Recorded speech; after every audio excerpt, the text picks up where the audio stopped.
unayeamini Yesu leo, tunasimama na kitabu kile cha Wafalme wa kwanza sura ya 18 mstari wa 41, ambapo tunaona neno la Mungu linasema, basi Elia akamwambia Ahabu, inuka unywe ule, maana kuna mvua tele. Nikakwambia nikasema yajayo yanafurahisha. Sema amen.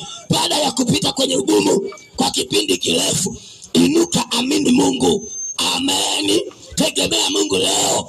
Yajayo kwa ajili ya maisha yako yanafurahisha. Ugumu wa biashara yako sasa unaenda kupasuka. Bwana anaenda kuachilia wepesi tele. Ugumu wa mambo yako unaenda kuachia.